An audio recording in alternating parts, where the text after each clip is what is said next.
ॐ भूर्भुवः स्वः तत्सवितुर्वरेण्यं भर्गो देवस्य धीमहि धियो यो नः प्रचोदयात्। Just we are talking about the basics of hypothesis testing, and we could discuss about the types of hypotheses, creation of the null hypothesis, level of significance, level of confidence, type 1 error, type 2 error, and the power of test. These were the some statistical concept we discussed in the earlier class. We'll discuss the similar concepts relevant to the hypothesis testing little more today. Let me share the slide. मैं slide share करता हूं और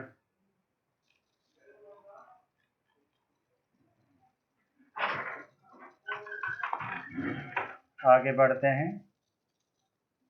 Yeah, just I was looking at your syllabus. I could see some key terms like point estimation, confidence intervals.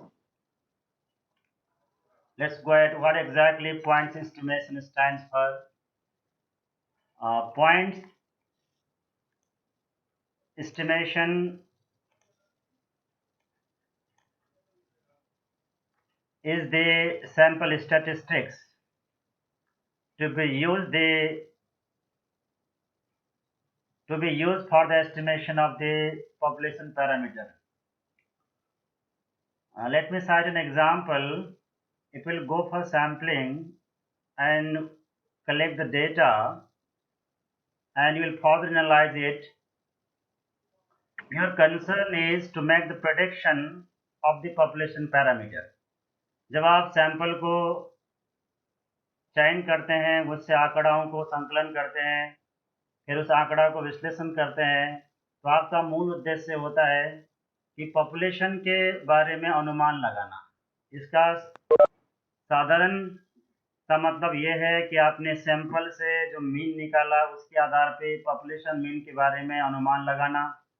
आपने samples की standard deviation का आकलन किया, उस स्टैंडर्ड डेविएशन के आधार पे पॉपुलेशन की स्टैंडर्ड डेविएशन के बारे में अनुमान लगाना.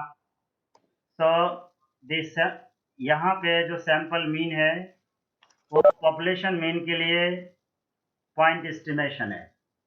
जो सैंपल स्टैंडर्ड डेविएशन है पॉपुलेशन स्टैंडर्ड डेविएशन के लिए पॉइंट एस्टिमेशन है. तो point estimation simply stands for the sample statistic to be used for the estimation of certain population parameter. तो इसी तरह से population parameter की prediction हम sample statistics के आधार पे सिंगल पॉइंट में ना करके एक इंटरवल के रूप में करते हैं, तो उसको हम कॉन्फिडेंस इंटरवल कहते हैं.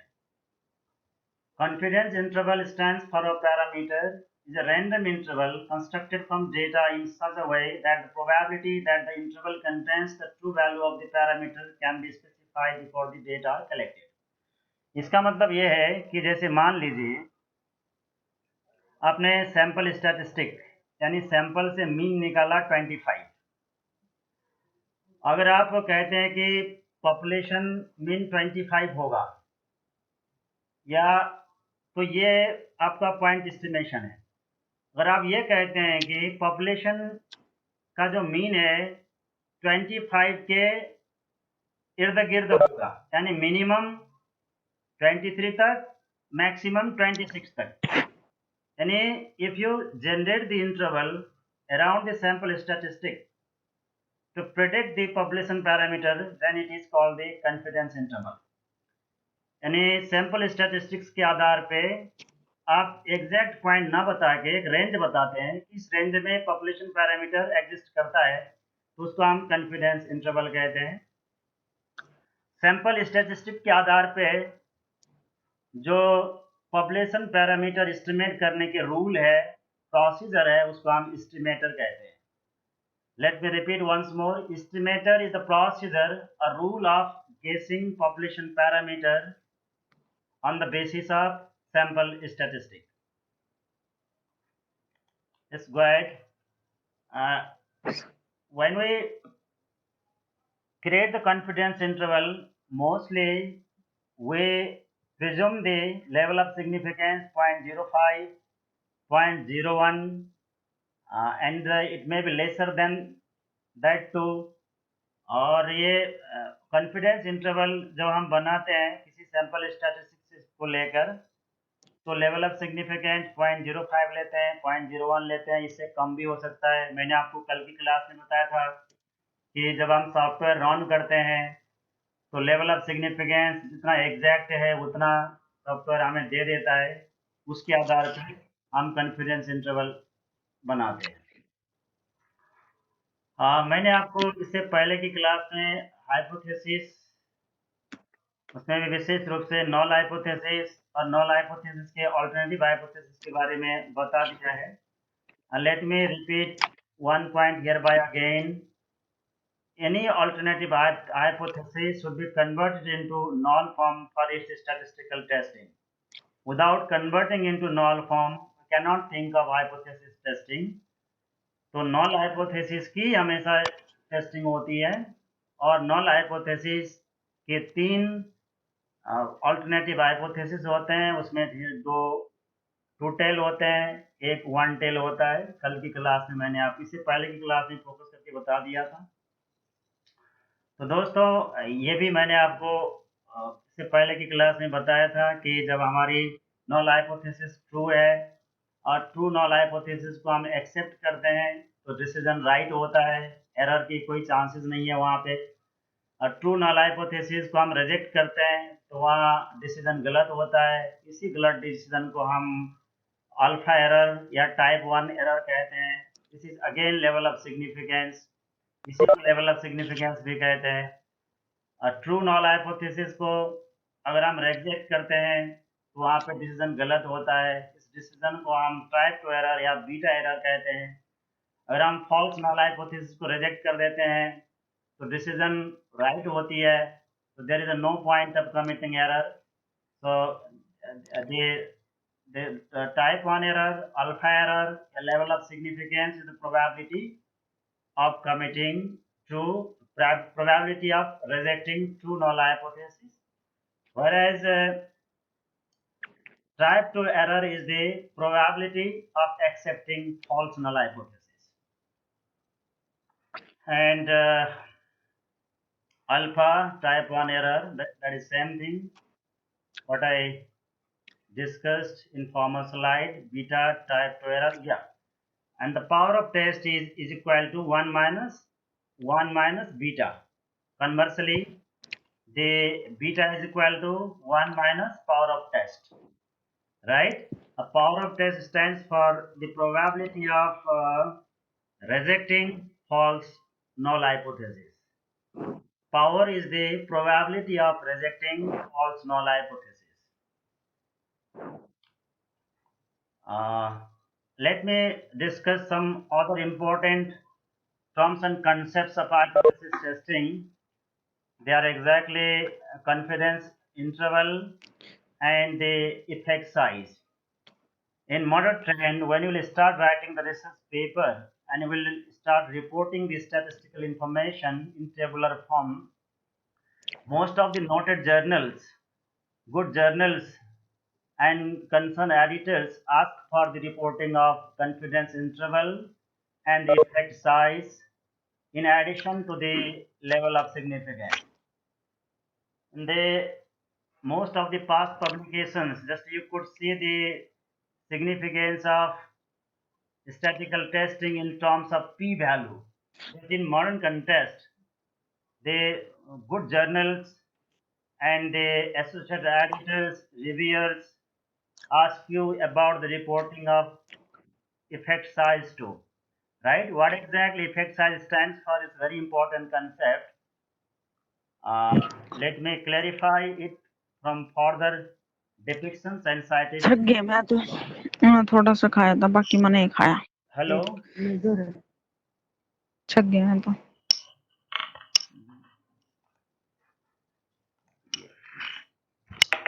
Yeah, this is the normal curve, and yeah, I already discussed about the point estimate and interval estimate. My concern is to discuss about the effect size here. This is the formula to compute the interval, confidence interval. If we are talking about the confidence interval, definitely it has two limits, lower limit and upper limit. And I ask you all to compute the confidence interval by using this formula. You try yourself and ask me if you not be able to compute. My concern was to discuss the effect size. See, this is the normal distribution, and here we have taken the level of confidence 0.05. I mean the level of confidence is 95%. Level of confidence 95% and level of significance 0.5%. I mean the in probability term that is 0.05. साधारण है, आपके level of confidence यहाँ 95% है, level of significance 5% है। इसको आपने दो भाग में डिवाइड किया है, लेफ्ट 2.5 है, राइट 2.5 है। तो यहाँ पे जो कॉन्फिडेंस इंटरवल की हम बात कर रहे हैं, this is called the confidence interval, mean from -1.96 to +1.96. This is the confidence interval. This is the lower limit and this is upper limit, right? Yeah. I wanted to clarify the concept of effect size. Let me go ahead. Yeah, what exactly effect size stands for? If you are giving some sort of input, what will be the size of its effect? एक बात आपको हमेशा ध्यान देना है, अगर कोई input के प्रभाव से प्राप्त अंतर स्टैटिकली सिग्निफिकेंट है, यानी पी वैल्यू के टर्म में सिग्निफिकेंट है, इसका मतलब यह नहीं होता कि वो इसके इफेक्ट साइज भी ज़्यादा है। So there is no more connection between level of significance in terms of P value and effect size. Effect size simply stands for how big is the effect of the input what you have given. That is the meaning, right? Let me go ahead. What are the things that affect the effect size, and how can we interpret it?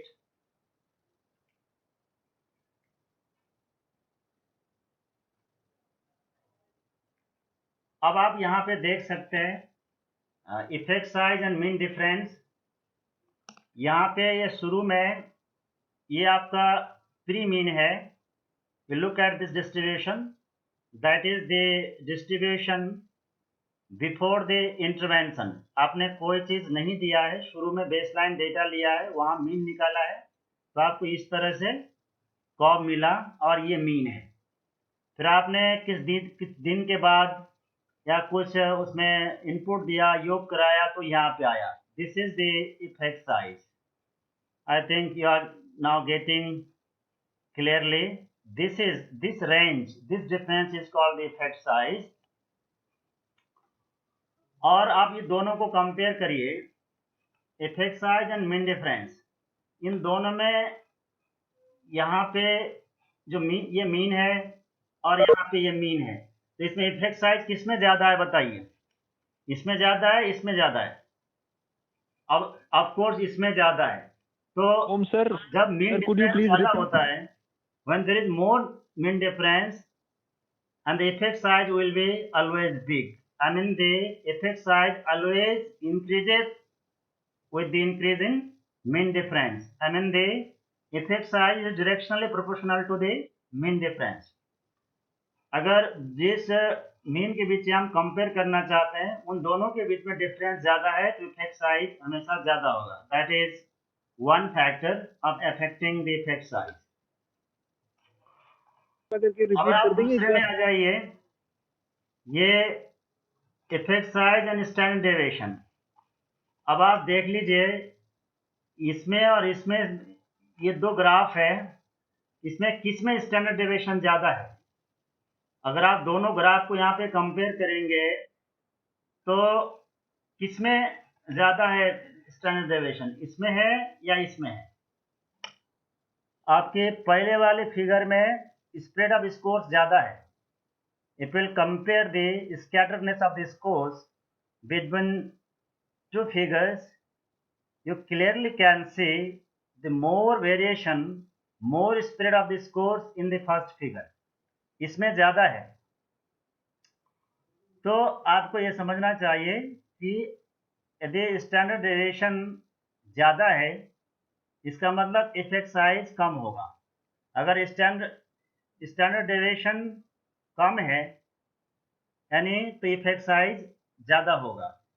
यानी जितना standard deviation बढ़ता चला जाएगा, data में हेटेरोजेनिटी बढ़ता चला जाएगा, उतना इफेक्ट साइज कम होगा. It means the effect size is inversely proportional to the standard deviation. तो इफेक्ट साइज को कौन कौन से फैक्टर प्रभावित करती है? Mean difference. मीन डिफरेंस बढ़ेगा तो इफेक्ट साइज बढ़ेगा, घटेगा तो घटेगा. और इसी तरह से स्टैंडर्ड डेविएशन अगर ज़्यादा होगा तो इफेक्ट साइज घटेगा, स्टैंडर्ड डेविएशन अगर कम होगा तो इफेक्ट साइज बढ़ेगा.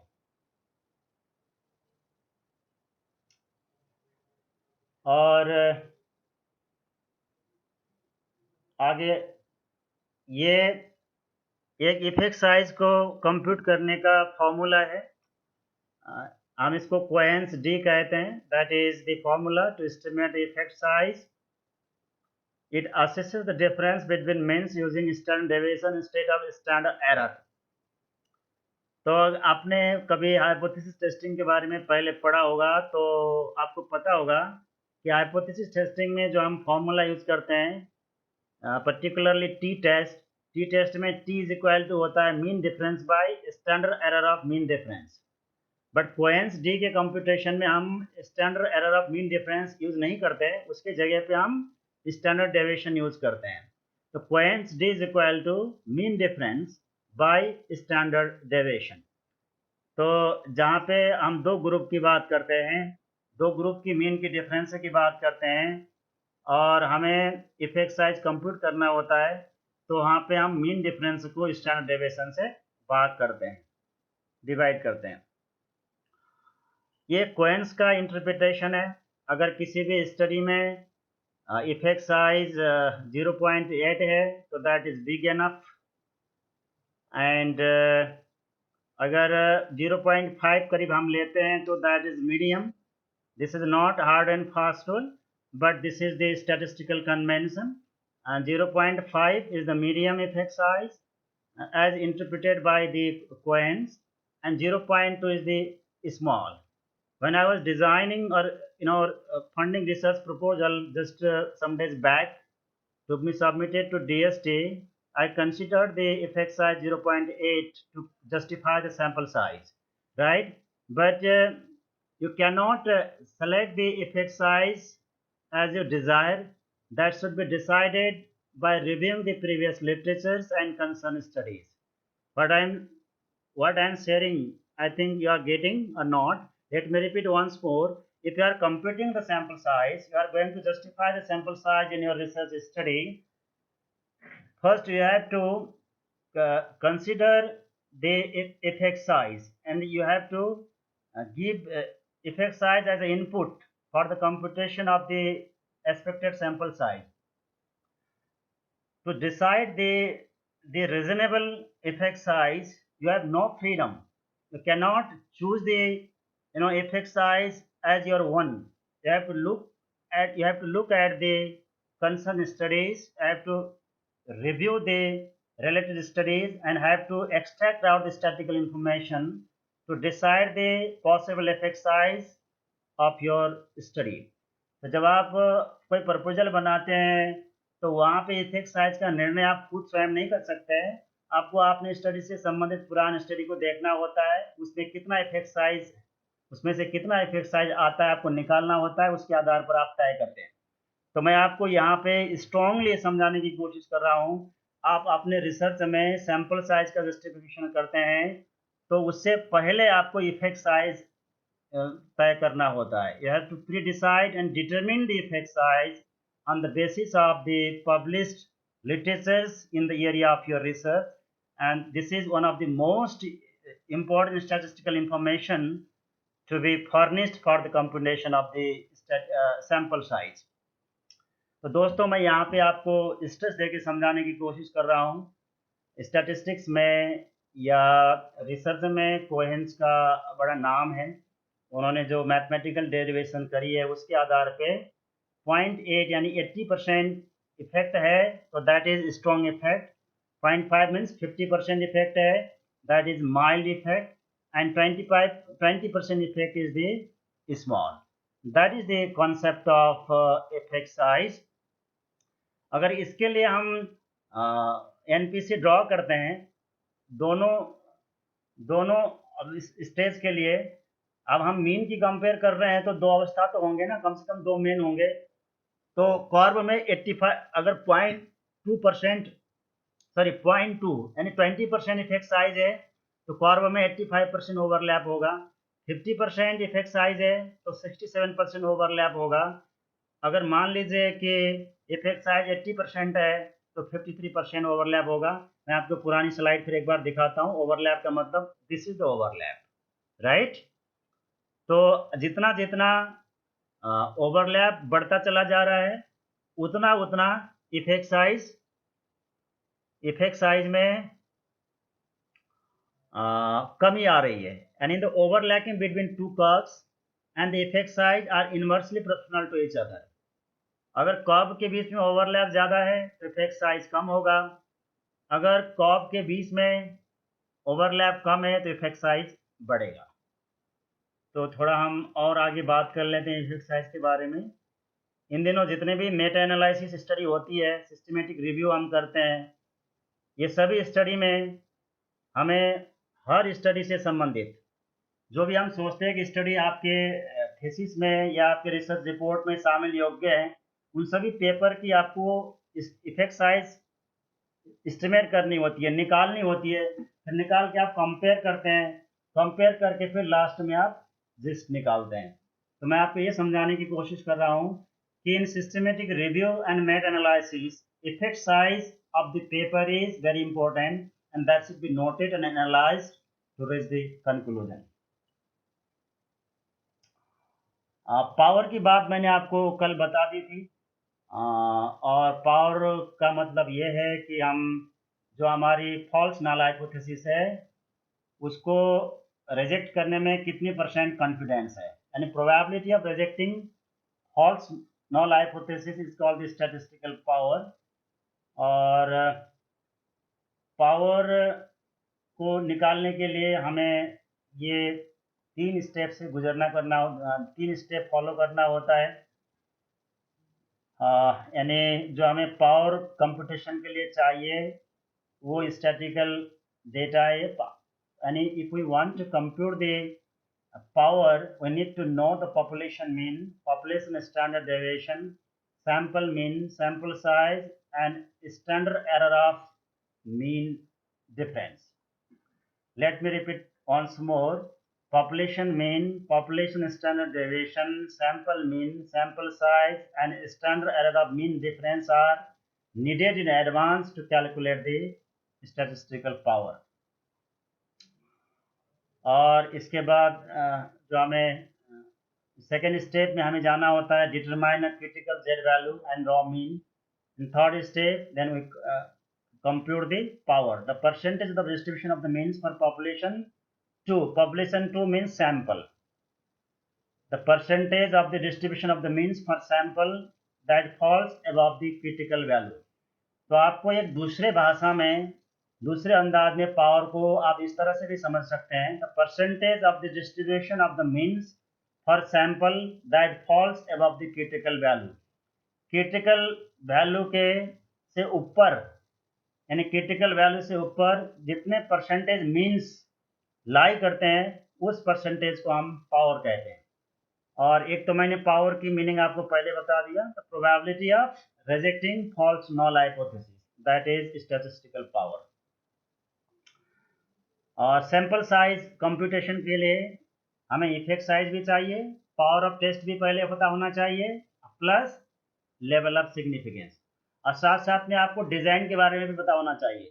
आपके रिसर्च डिज़ाइन में कितने ग्रुप होंगे, आप मीन की कंपैरिजन करोगे, कोरिलेशन निकालोगे, ये यानी let me repeat once more, power of test, effect size, level of significance and research design should be known in advance to compute and justify your sample size. इतने चीज़ें आपके पास already पता है, तभी आप अपने रिसर्च स्टडी में sample size compute कर सकते हैं और जस्टिफाई कर सकते हैं. तो these were the some more concepts to be well understood in the process of hypothesis testing. और the ingredients for the calculation of the statistical power मैंने आपको पहले बता दिया. What they were: population mean, standard deviation of the population, a standard error of the mean difference, and the proposed sample size, and the mean of the sample, expected mean of the sample. These are the statistical entries, information needed to compute the statistical power. दोस्तों हम थोड़ा statistical power को figure से देखने की कोशिश करते हैं. यहाँ लेवल ऑफ सिग्निफिकेंस 5% है, यानी 0.05 है. तो जो हमारी अपर लिमिट है, अपर क्रिटिकल वैल्यू है, उसके ऊपर कितने परसेंटेज मीन सैंपल मीन्स है 46.02%. तो that is the power, this is power. अगर और दूसरे में आप देख लीजिए 10% हमने ले रखा है, 10% ले रखा है, तो पावर यहाँ घट गया कि बढ़ गया? देखिए पावर यहाँ बढ़ गया, सॉरी या जब लेवल ऑफ सिग्निफिकेंस बढ़ रहा है तो पावर भी बढ़ रहा है, यानी लेवल ऑफ सिग्निफिकेंस बढ़ने से पावर भी बढ़ता है, यानी लेवल ऑफ सिग्निफिकेंस और पावर के बीच में पॉजिटिव रिलेशन है. ये this shaded area is called the power. यहाँ देखिए पावर है. अगर वन टेल और टू टेल का भी इसमें कंसेप्ट लगता है. अगर वन टेल है तो पावर एक ही साइड में होगा, टू टेल है तो दो साइड में होगा, डिवाइड हो जाएगा. हमने वन टेल और टू टेल की बात आपसे पहले कर लिए. और अगर टेल एक ही होता है तो पावर बढ़ता है, ये बात आपको नोट करना चाहिए. अगर हमारी हाइपोथेसिस टेस्टिंग वन टेल में हो रही है तो you can think of big statistical power as compared to the two tail.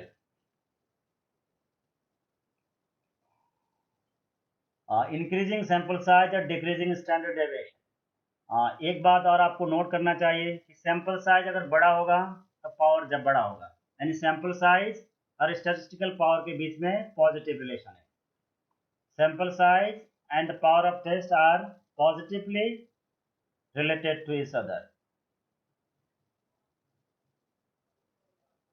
यहाँ पे स्टैंडर्ड डेविएशन ज़्यादा है, यहाँ पे स्टैंडर्ड डेविएशन कम है, तो यहाँ पे पावर ज़्यादा है. मैंने आपको तो पहले ही समझा दिया कि स्टैंडर्ड डेविएशन अगर कम होगा तो पावर बढ़ेगा, यानी standard deviation and the power are inversely related to each other. Mean difference बढ़ने से पावर बढ़ता है, ये बात क्लियर हो गई है. तो let me summarize here by. If the sample size is large then power is increased. Higher level of significance increases the power of test. If the hypothesis testing is being done in one tail form, I mean you are setting the directional alternate hypothesis, the power of test will be more as compared to the two tail test. If the standard deviation is increasing, that will cause the decrease in power of test. And standard deviation और power of test के बीच में inverse relationship होता है, और mean के बीच में अगर डिफरेंस बढ़ता है तो पावर भी बढ़ता है. तो this are some most relevant information in connection to the power of test. Let me repeat once more. To justify the sample size in your study, you have to apply this concept of power, effect size and level of significance. Then you can think of computing and justifying your sample size. As I told you, मैंने आपको पहले बता दिया कि effect size की जानकारी और आकलन करना आपको मेटा एनालिसिस और सिस्टमेटिक रिव्यू में ज़रूरी है. जब तक आपको इफेक्ट साइज के बारे में पता नहीं होगा तब तक आप मेटा एनालिसिस में सोच भी नहीं सकते। ठीक है, तो मैंने आपको मोटे तौर पे बता दिया।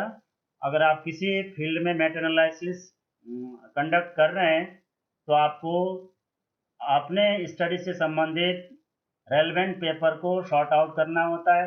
उन्हीं सभी पेपर में इफेक्ट साइज कितना है अलग अलग आपको देखना होता है। फिर आपको एग्रीगेट में इफेक्ट साइज निकालना होता है, फिर आप अपनी कंक्लूजन ड्रॉ करते हैं। I mean the meta analysis is very much concern to the effect size and its analysis.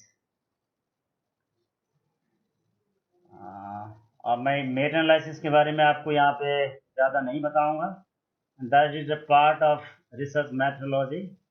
आप कंसर्न प्रोफेसर से डिस्कस कर लीजिएगा what exactly systematic review and meta-analysis stand for and how this would be carried out. That's part of research methodology. अब मैं एक बार आपको दोबारा central limit theorem के बारे में बताना चाहता हूँ। मैंने आपको कल बता दिया था, एक बार मेरा और बताने का मन है।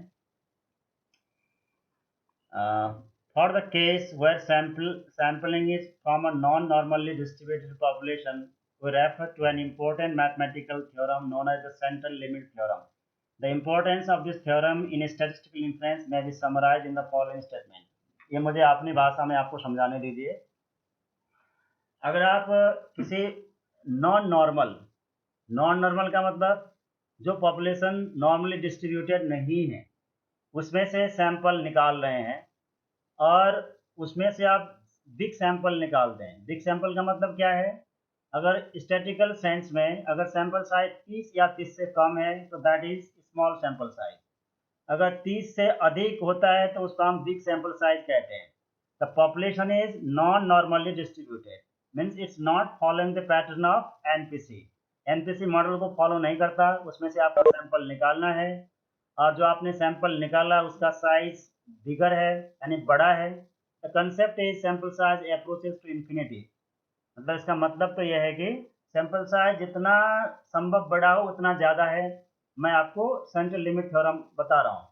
सेंट्रल लिमिट थ्योरम का महत्व अधिकतर उस पॉपुलेशन में है जो नॉर्मली डिस्ट्रीब्यूटेड है, यानी वो जो नॉर्मली डिस्ट्रीब्यूटेड नहीं है। तो इसका स्टेटमेंट है कि मान लीजिए वो नॉन नॉर्मल पॉपुलेशन की मीन म्यू है, उसका वेरिएंस सिग्मा स्क्वायर है यानी स्टैंडर्ड डेविएशन सिग्मा है, और सैम्पलिंग डिस्ट्रीब्यूशन क्या मीन है उसमें से हम सैंपल साइज n ले रहे हैं। तो और ऐसे अवस्था में जो सैम्पलिंग डिस्ट्रीब्यूशन है, सैम्पलिंग डिस्ट्रीब्यूशन का जो मीन है वो पॉपुलेशन मीन से बराबर होगा और सैम्पलिंग डिस्ट्रीब्यूशन का जो स्टैंडर्ड डेविएशन है that will be equal to जो सैम्पलिंग डिस्ट्रीब्यूशन का वेरिएंस है वो पॉपुलेशन वेरिएंस को हम n से डिवाइड करें उससे बराबर होगा। मैं थोड़ा आपको इस फॉर्मूले में समझाने की कोशिश करता हूँ। दिस इज मैं इसको यहाँ से उदाहरण से समझाता हूँ। देखिए यहाँ पे एक पॉपुलेशन है जिसके साइज 5 है। इसमें से हमें 2 साइज की सैंपल निकालनी है। अगर हम 2 साइज के सैंपल निकालते हैं तो ये सैंपल कितने इससे बन रहे हैं? तो इसमें से आई गेस हमें जो सैंपल मिलेगा 10 मिलेगा ना 25 यानी 5 साइज के पॉपुलेशन से 2 साइज के अगर हम सैंपल हमें निकालना है तो हम इस तरह से 25 तरह के सैंपल्स निकाल सकते हैं। मैक्सिमम 25 सैंपल्स निकाल सकते हैं। आप देख सकते हैं 6 6 8 6 10 6 12 6 14 6 इस तरह से हम कितने निकाल सकते हैं? 25। और यहाँ पे जो हम सैम्पलिंग कर रहे हैं that is random sampling with replacement है। ध्यान से सुनना, यहाँ पे जो हम ये पॉपुलेशन से सैंपल निकाल रहे हैं, सैंपल निकालने में कौन सी टेक्निक फॉलो कर रहे हैं? Simple random sampling with replacement. With replacements करके अगर आप सैंपल निकालें 5 में से 2 साइज के तो आप अधिकतम कितने निकाल सकते हैं? 25 सैंपल निकाल सकते हैं। सर वहाँ These पे are तो the विदाउट only रिप्लेस लिखा है। possible samples of size 2 that can be taken from the population of size 5 with elements 6, 8, 10, 12, 14. ये population के एलिमेंट हैं। आगे बढ़ते हैं। तो अब जरा देख लीजिए, मैं आपको सैम्पलिंग डिस्ट्रीब्यूशन समझाने की कोशिश कर रहा हूँ। तो आपने टोटल कितना कितना सैंपल निकाला? 25। 25 में जो 6 की फ्रीक्वेंसी कितनी है? 1। 7 की फ्रीक्वेंसी 2 है। 8 की 3 है। तो इस तरह से हमने टोटल सैंपल कितने हैं? 25 है। और इसको फिर हमने ग्राफ में प्लॉट किया। ये पॉपुलेशन के लिए था। पॉपुलेशन में 6, 8, 10, 12, 14 ये पॉपुलेशन है। अब पॉपुलेशन को आप देखिए, यहाँ से ग्राफ खींचिए। ये सब बार हिस्टोग्राम की आप सेंटर पॉइंट को जोड़िए तो कैसा आ रहा है? फ्लैट आ रहा है। ये तो नॉर्मल कार्व जैसा नहीं दिख रहा है। इस सब के ऊपर के सेंट्रल पॉइंट को आप जोड़ दीजिए तो it comes as straight line. There is no point of following NPC model, but you look at here. आपने सैम्पलिंग डिस्ट्रीब्यूशन की जो एनपीसी प्लॉट किया तो इट इज मोर और less following the NPC pattern now. तो इसका मतलब क्या हुआ? इसका मतलब ये हुआ कि नॉन नॉर्मली डिस्ट्रीब्यूटेड पॉपुलेशन से अगर हम सैंपल लेते हैं और सभी पॉसिबल सैंपल्स के मीन को लेके सैंपलिंग मीन के डिस्ट्रीब्यूशन बनाते हैं तो वो एनपीसी मॉडल को फॉलो करता है। प्लस ये सैंपलिंग डिस्ट्रीब्यूशन की जो मीन्स की सैंपलिंग डिस्ट्रीब्यूशन है, the sampling distribution of means की जो मीन है ये पॉपुलेशन मीन से बराबर होती है। जैसे आगे देखिए, इसमें निकाला भी गया है। ये हमारा सैंपलिंग डिस्ट्रीब्यूशन है। अब इसको इसके मीन निकालने के लिए हम क्या करेंगे? सबको जोड़ेंगे और किसे डिवाइड करेंगे? 25 से डिवाइड करेंगे। 6, 7, 8, 9, 10, 11, 12, 13, 14 इस सबको आपने जोड़ा और 25 से भाग दिया, कितना आया? 10। और ये 10 किससे बराबर होता है? पॉपुलेशन मीन से बराबर होती है। You look eight, you go back. अब पॉपुलेशन मीन कैसे निकालोगे? 6, 8, 10, 12, 14 इसको आप जोड़िए और 5 से डिवाइड करिए तो कितना आएगा? 10 आएगा। अब आपको ये बात क्लियर हुआ होगा कि नॉन नॉर्मल पॉपुलेशन से अगर हम सैंपल ड्रॉ करते हैं और मैक्सिमम पॉसिबल सैंपल्स के मीन को लेके हम मीन्स के सैंपलिंग डिस्ट्रीब्यूशन बनाते हैं और उसके मीन निकालते हैं तो वो मीन किससे बराबर होता है? पॉपुलेशन के मीन से बराबर होता है। और यही इस सैंपलिंग डिस्ट्रीब्यूशन का जो मीन किससे बराबर? पॉपुलेशन से बराबर होता है।